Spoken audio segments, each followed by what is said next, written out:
Olá pessoal, tudo bom? Vamos para mais um vídeo, né? E que seja muito abençoado, não é mesmo? Nós precisamos ter informações para edificarem as nossas vidas. E esse vídeo eu tenho certeza que vai edificar a sua. Por isso, compartilhem se você foi edificado, curta para eu saber que você está gostando, deixe seus comentários e também se inscreva aqui no nosso canal, tá certo? Bom, o título desse vídeo está Sejam imitadores de Deus. Esse versículo se encontra na Bíblia e está lá em Efésios 5:1. E eu vou ler Efésios 5:1 e 2. Portanto, sede imitadores de Deus, como filhos amados, e andai em amor como Cristo, que também nos amou e se entregou por nós, a Deus, como oferta e sacrifício com aroma suave. Muitas vezes nós temos a dificuldade de andar, né, nos padrões que Deus nos deixou. Nós temos dificuldade de sermos como Cristo foi.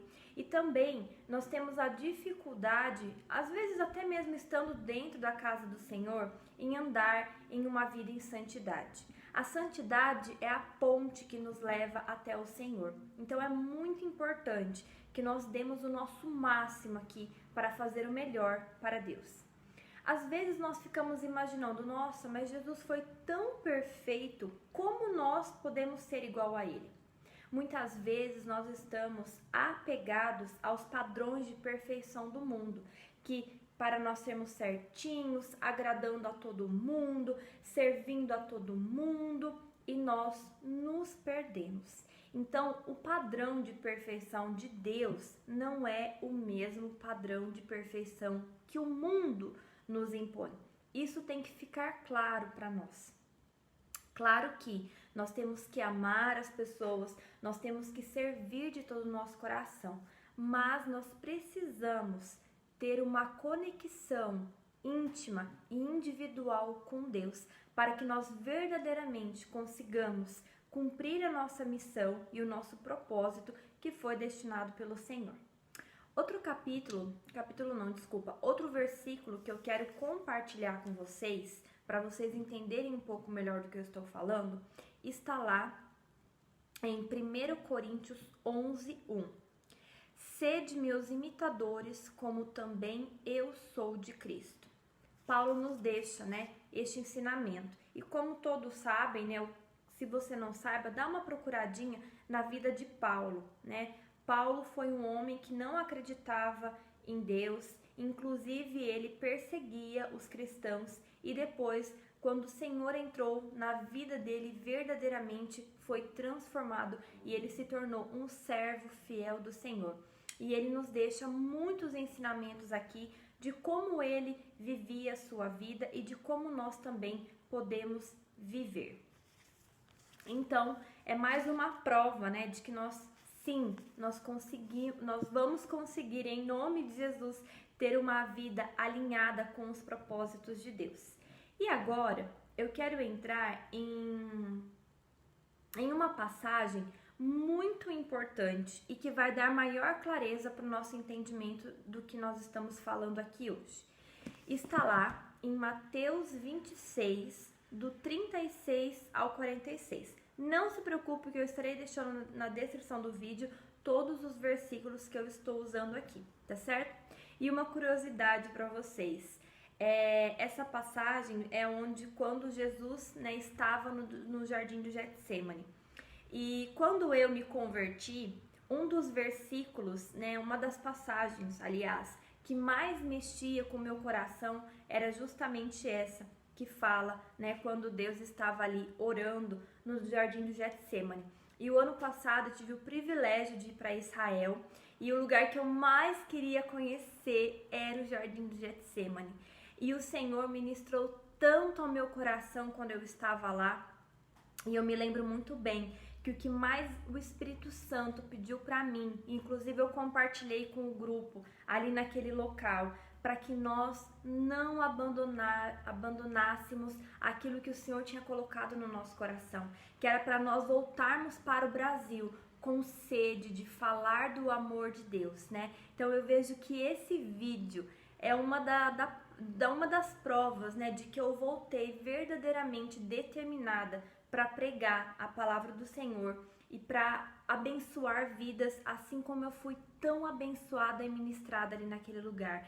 Então, caso você, que era dos participantes lá do meu grupo, não se esqueça do que o Senhor falou com você naquela viagem. Não foi apenas uma viagem a passeio, foi uma viagem de cura, uma viagem de tratamento que o Senhor fez conosco, uma viagem de libertação, uma viagem de renovo, né? E você que está querendo ir para Israel, ore, peça, porque Deus há de fazer esse grande feito em sua vida. E não vá para essa viagem apenas pensando em conhecer os lugares, mas coloque um propósito no teu coração, que eu tenho certeza que o Senhor vai te responder durante os dias da viagem. O Senhor falou muito comigo nesses 10 dias que passamos viajando sobre o meu ministério, sobre quem eu sou para Deus, e Ele confirmou mais ainda a minha identidade em Cristo Jesus e a minha identidade como filho de Deus, como filha, né, amada do Senhor. Então você também precisa desenvolver e confirmar a sua identidade como filha, como filho do Deus Altíssimo, tá certo? Então, deixe a curiosidade um pouquinho de lado, que eu estarei gravando um vídeo sobre Israel e bora para nossa leitura aqui. Então, Mateus 26, 36 ao 46. Então, Jesus foi com os discípulos a um lugar chamado Getsêmani e disse-lhes: Sentai-vos aqui enquanto vou ali orar. E levando consigo Pedro e os 2 filhos de Zebedeu, começou a entristecer-se e a angustiar-se. Então ele lhes disse: A minha alma está tão triste que estou a ponto de morrer. Ficai aqui e vigiai comigo.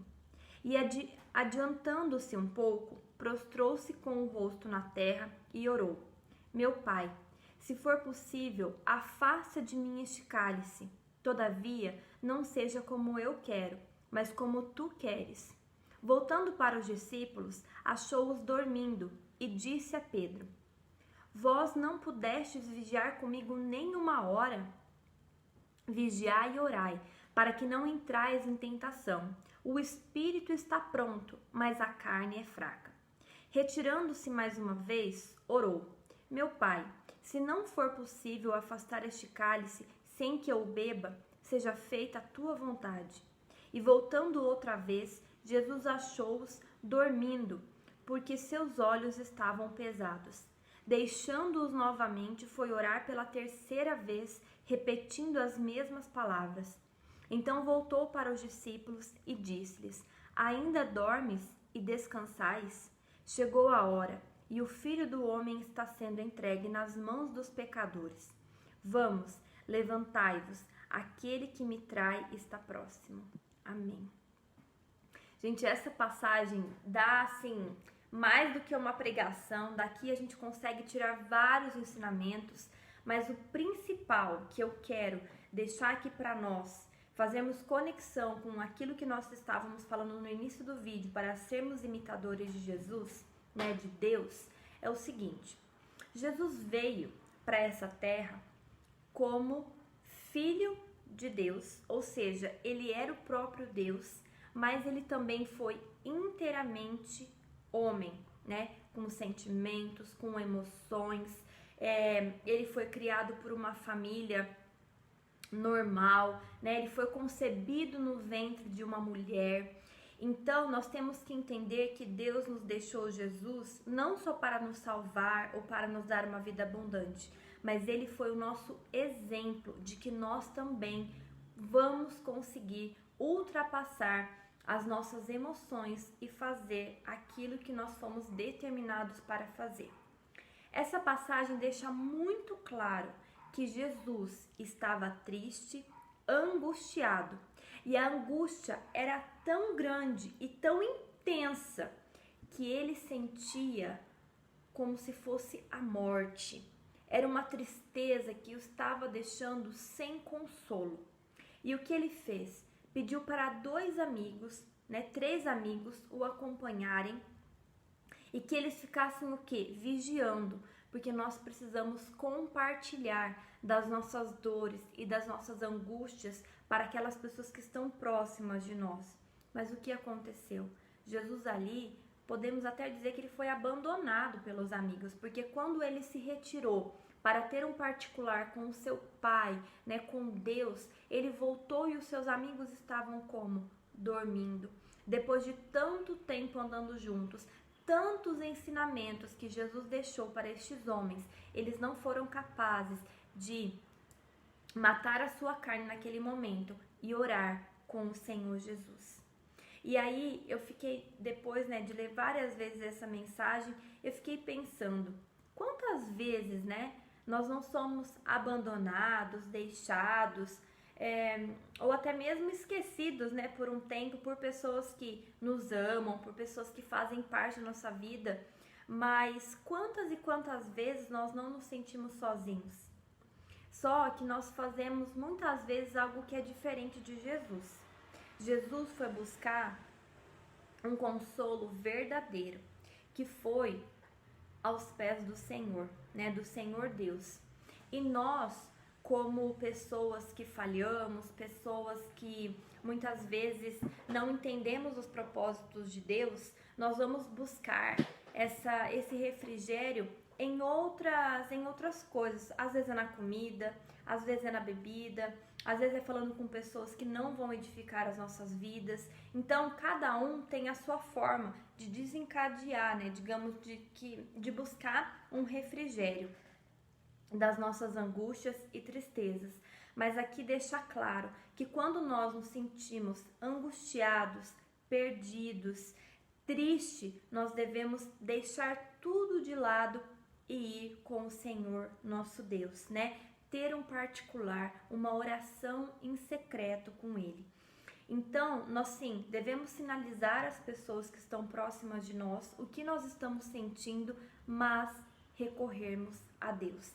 Através dessa oração, nós vamos ganhar força, nós vamos ganhar um renovo e nós conseguiremos continuar a nossa vida, o nosso propósito. A oração, ela tem resposta, e para nós ouvirmos a resposta do Senhor, nós precisamos ficar em silêncio. Mas a partir de uma oração, o Senhor coloca pessoas, o Senhor coloca propósitos, o Senhor clareia os nossos pensamentos e ideias. Então esse é o primeiro ponto, sinalizar às pessoas importantes o que está acontecendo com a gente, mas nos afastarmos por algum tempo e orar diretamente para Deus.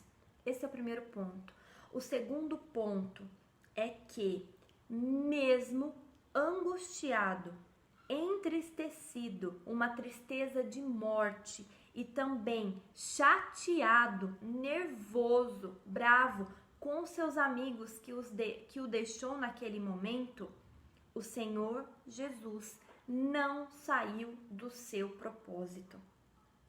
Nós precisamos descobrir qual é o propósito da nossa vida, por que nós estamos aqui, porque o Senhor nos formou de forma admirável e especial. Ele nos teceu, Ele nos criou antes mesmo de nos colocar no ventre de nossas mães. Ou seja, cada um de nós foi criado com um propósito único no Senhor.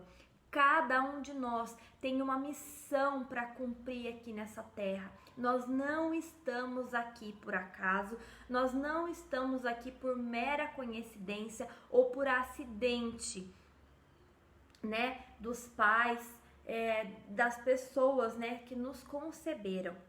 Nós estamos aqui por um propósito do Senhor Deus, e que mandou Jesus para nos salvar, nos libertar e nos dar uma vida abundante. Então, A segunda lição é: encontre o seu propósito de vida de acordo com aquilo que Deus quer fazer por você e através de você. Eu tenho aprendido que quanto mais eu mato a minha carne, quanto mais eu digo não para os meus desejos, mais o Senhor tem feito por mim. É impressionante. Eu dou os meus sonhos para o Senhor e Ele me devolve sonhos espetaculares, muito maiores do que eu poderia imaginar. Então comece a focar na sua intimidade com o Senhor. Comece a se retirar da multidão para ter um a sós com o Pai em secreto, que Ele vai te responder. Entrega-se a Deus de todo o seu coração. Em Mateus 6,33 fala que nós devemos buscar primeiro o reino de Deus e a sua justiça, que as demais coisas Ele nos fará. Então não se preocupe, porque Deus vai fazer por ti aquilo que você não consegue, mas para isso você precisa falar com Ele de todo o seu coração. Pessoal, espero que realmente esse vídeo tenha clareado os seus pensamentos, tenha edificado a sua vida, e o que eu desejo é que o Senhor o abençoe infinitamente mais, porque o Pai Todo-Poderoso é aquele que pode fazer o impossível acontecer em nossas vidas. Então receba o amor do Senhor na tua vida, a segurança que só Ele pode nos dar. Inunda-se do Espírito Santo, caminhe nos caminhos do Senhor e abençoe você e também a sua família em nome de Jesus. Então sim, existe um caminho de excelência para vivermos, e esse caminho tem que ser cheio do Espírito Santo, e esse caminho tem que ter um propósito único no Senhor Jesus. Então são as duas coisas que alinhadas nos fazem andar com Cristo Jesus, sem medo de ser feliz, tá certo? Então busque mais de Deus e encontre a sua missão de vida através do Espírito Santo de Deus, tá certo? Um grande beijo, que o Senhor o abençoe infinitamente mais. E dê uma lida também lá nos atributos, do fruto do Espírito Santo, que está lá em Gálatas 5:22. Um super beijo e até o próximo vídeo. Tchau!